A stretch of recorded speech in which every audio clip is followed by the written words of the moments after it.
Dinlemiyor ki.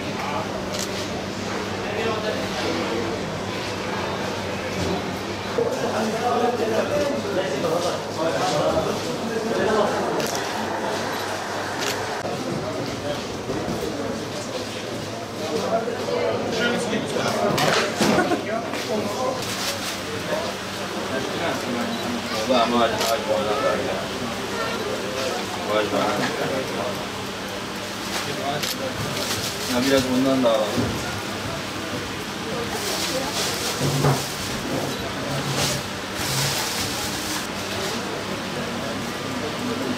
Lokumlar nasıl? Bunlar da bir de bundan bir 2 kilo alalım. Aynı değil mi? Daha güzel.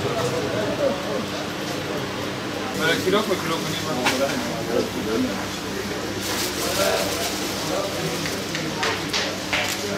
değil? Bayram hareketliliği başlamak üzere. Daha tam başlamış diyemeyiz. Ama biz tamamen hazırız. Elma Sokağı'nın özelliği de bayramlarda yoğunluk oluyor. 40'a yakın, 50'ye yakın şeker çeşitimiz var.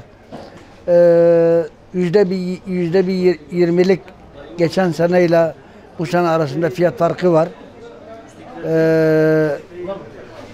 İnşallah memleketimize de huzur getirir, hayırlara vesile olur. Bayram dostluk, kardeşlik bayramıdır. Ramazan-ı Şerif mübarek bir aydır. Ve müşterilerimizin hizmetindeyiz. Müşteri bekliyoruz. Öncelikle bayram hazırlıklarına başladı. Şekerlerimizi tezgahlarımıza koymuşuz. Şekerler geçen sene oranı yani bir yükselme var ama fazla yükselme olanlar da var. Yani fiyata göre düşük olanlar da var mesela.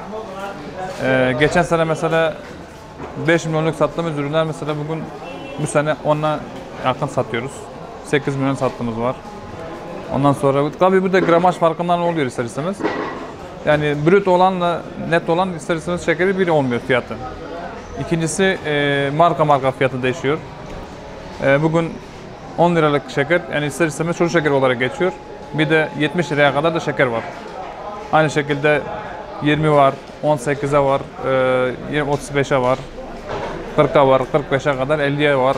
Yani fiyatlar ister istemez değişiyor. Yani 10 ile 75 arası değişiyor. Şeker fiyatları 10 ile 75 arası değişiyor. Bayramda genelde zaten bizim bu yöreye ait şekerle birlikte lokum da dağıtılıyor.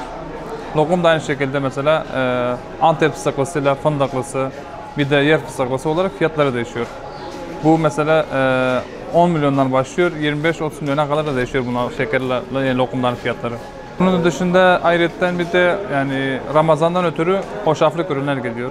Kuru üzümdür, kayısıdır, eriktir, vişnedir bu tür ürünler de yani aynı şekilde Ramazan'dan ötürü gidiyorlar. Her zamanki gibi işte Ramazan bayramında Ahmet Bey'in yanına geliyoruz, bayram şekeri alıyoruz. Yani bayram bir barıştır, huzurdur, mutluluktur, sevinçtir. Her zamanki gibi biz de geldik şekerimizi aldık bayramımızı geçirmek için. Şekersiz de bayram olmaz tabi. Yani çocuklar sevinir, insanlar sevinir, Müslüman alemi sevinir. Müslüman aleminin bir gerçeğidir bu Ramazan bayramı. Onun için bayram güzeldir yani. Bir ay boyunca hani Ramazan'ı tutuyoruz. Ne zorluklar altında. Gene de hani Allah'a çok şükür hiçbir sıkıntı altında kalmadan yani güzel bir şekilde orucumuzu açıyoruz, Ramazanımızı tutuyoruz. Berekettir. Ondan sonra hani Allah'ın bir lütfu, bir takdiridir. Allah yardım ediyor. Kazasız belasız orucumuzu burada bitirmeye çalışıyoruz. Hani Allah'ın izniyle şurada bir 4-5 günlük bir zaman kaldı. İnşallah o da biter her zamanki gibi. Yani bitirdikten sonra zaten bayramımızı da kutlayacağız. Bayram sabahı kalkacağız. Mutlu bir şekilde.